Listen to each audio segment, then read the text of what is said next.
Hello and welcome to another New Zealand on Cars review. This week we have the Opel Mokka E, great little electric version of the Opel Mokka. Um, awesome little car. We'll take a quick look around the outside and see what she looks like.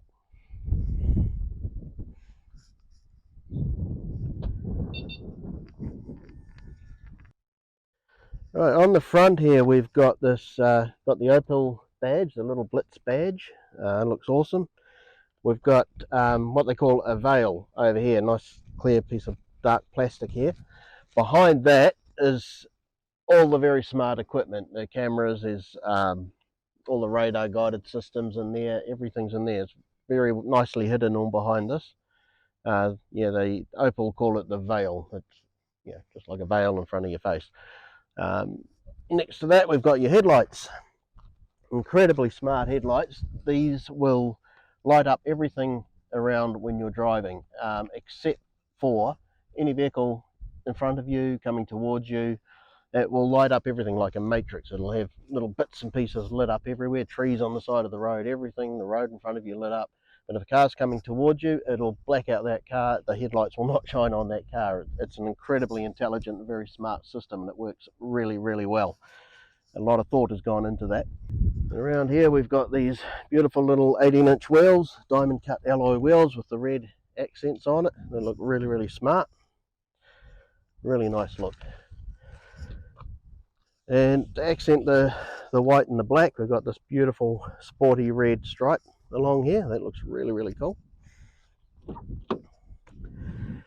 Inside, that red accents continue on the inside here. Got red accents on the dash. We've got red stitching and red inserts on the seats, which look really nice. Very comfortable place to sit. The seats are really, really comfortable. Side bolsters there. Even for a larger person, they're actually quite nice.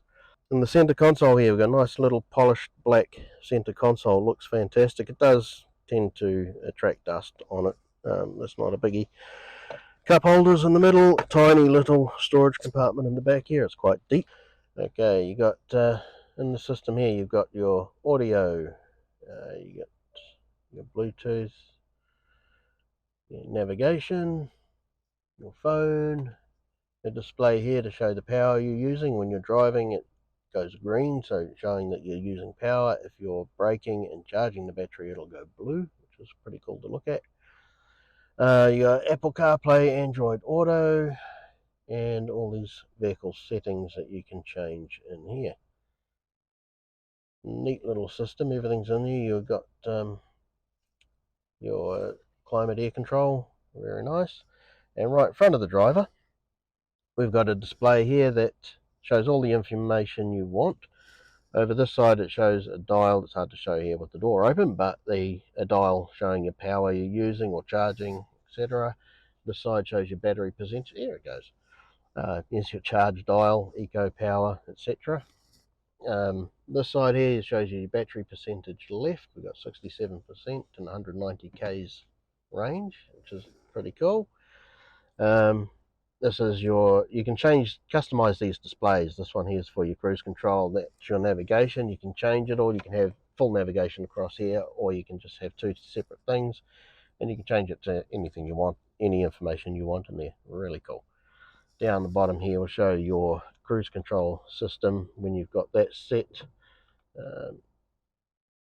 Not driving, so it won't let me set it. We've got heated front seats. Interesting little thing with the heated front seats.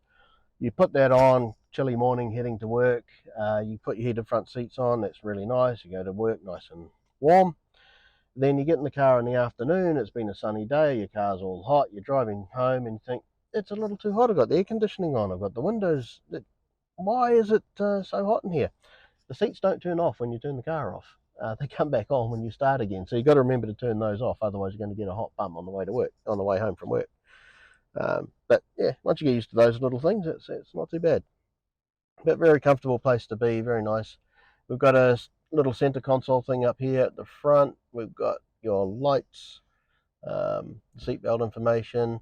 got a button here, SOS button. I don't think that's connected. I've pressed it a couple of times and the police haven't turned up, so I'm not sure what's going on there. This is just a launch model, so it may not be as refined as a production model, but this little thing I did notice has come loose. One would hope that's not going to be a proper thing in the production model. Cool, let's jump in the back. For a taller person, it could be quite cramped in here with the leg room. I'm short, so my driver's seat's a bit further forward as well. A couple of 6-footers, you might have a little bit of an issue, but it's a very comfortable place to be. You could probably get 3 children back here comfortably, probably only 2 adults, or maybe 2 adults and a small child in the middle, but still a very comfortable place. Quite like it. Could be nice to be a passenger in here. Now around the back, smart looking rear end on this car. Got your beautiful Blitz logo here in black. Nice LED taillights. Mokka badge with the E on there to say that it is the electric version. Little roof spoiler, LED high stop light, and your wiper.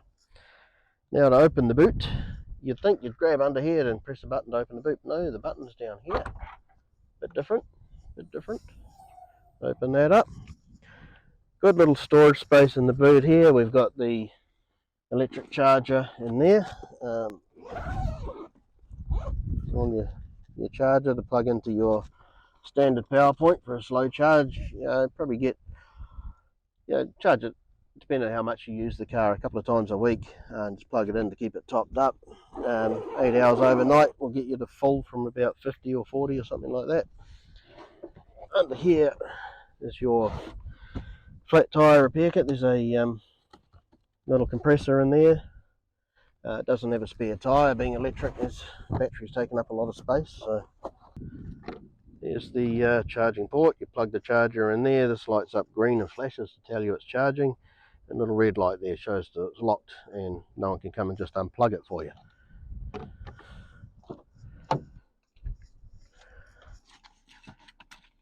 And again, this seat is a little further back, this passenger seat, so you can see there how the leg room is a little tight. Oh, a couple of charging ports down here, a couple of USB charging ports, exceptionally handy to have.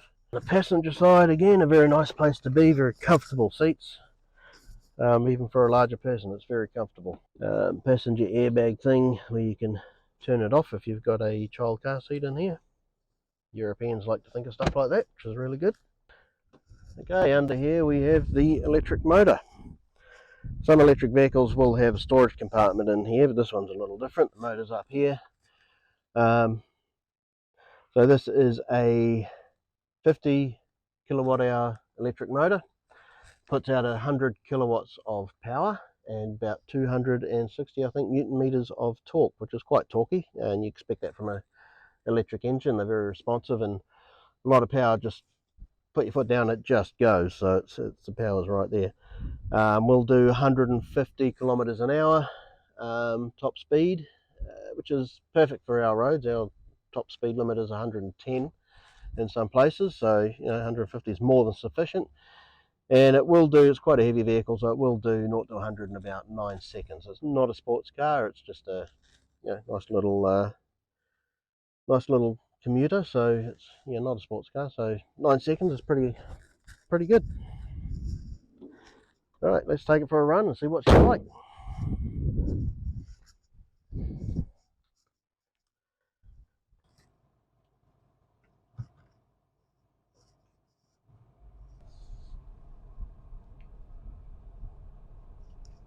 It is very, very quiet. You can whisper and you can have a very nice conversation. That's the joys of an electric motor. Get a little bit of road noise on rougher roads and at motorway speeds, but it's overall very nice. A little hum from the air conditioning unit.